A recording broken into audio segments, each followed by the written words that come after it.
বিসমিল্লাহির রহমানির রহিম। আসসালামু আলাইকুম।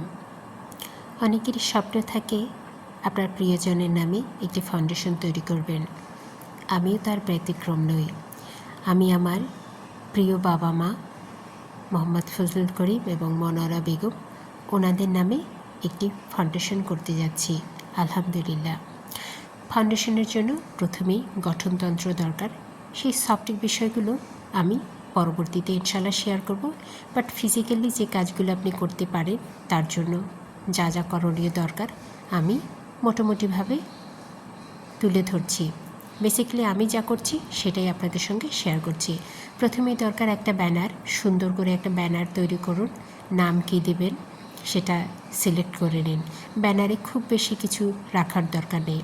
লোগো থাকবে এবং একটা সুন্দর নাম থাকবে, ডেট থাকবে, ব্যাস। এরপরে আমি একটা মনোগ্রাম বানিয়ে নিলাম, একটা সিল বানিয়ে নিলাম। সাথে আমি আরও কিছু অ্যাক্সেসরিজ নিলাম।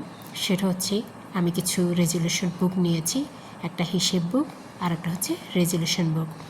আর সাথে আমি নিয়েছি মার্কার, সিল, প্যাড, ডেটের একটা সিল এবং এই যে আর একটা টেপ নিয়েছি, যেটা হলো আমি আমার যে ব্যানারটা তৈরি করেছি খেয়াল করে দেখবেন সেখানে কিন্তু স্থানের নাম দেয়া নেই, কিন্তু আমি ব্ল্যাঙ্ক ঘর রেখেছি, প্রোগ্রামের নাম রেখেছি।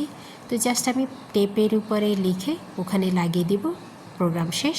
ওটা উঠে ফেললে অন্য প্রোগ্রামের নাম সিলেক্ট করা যাবে, লেখা যাবে। আর আমি সাথে কিছু নিয়েছি ইসলামিক বুক। আলহামদুলিল্লাহ আমি এটাকেই বেশি প্রায়োরিটি দিচ্ছি এই মুহূর্তে।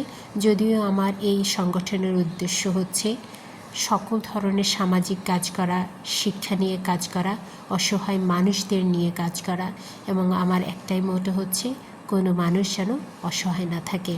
এবং আমি খুব রুট লেভেল থেকে শুরু করতে চাই। আমার আব্বা আম্মা যেখান থেকে শুরু করেছেন আমি সেখান থেকে শুরু করতে চাই ইনশাল্লাহ। এই জন্য আপনাদের সবার কাছে দোয়া প্রার্থী। এবং আমি খরচের তারিখ এটা পুঙ্খানুপুঙ্খরূপে দিয়ে দিয়েছি, যাতে করে আপনারা যে কেউ চাইলেই এরকম একটা ফাউন্ডেশন শুরু করতে পারেন। আমি এটা সম্পূর্ণ নিজ উদ্যোগে শুরু করেছি। আমার খুব প্রিয়জনদের সহায়তায় আপাতত এটা শুরু করেছি। দেখা যাক ভবিষ্যতে আমি এটাকে কত দূর নিয়ে যেতে পারি। আল্লাহ যদি আমাকে বাঁচিয়ে রাখেন, সুস্থতা রাখেন, ইনশাল্লাহ আমি চেষ্টা করব।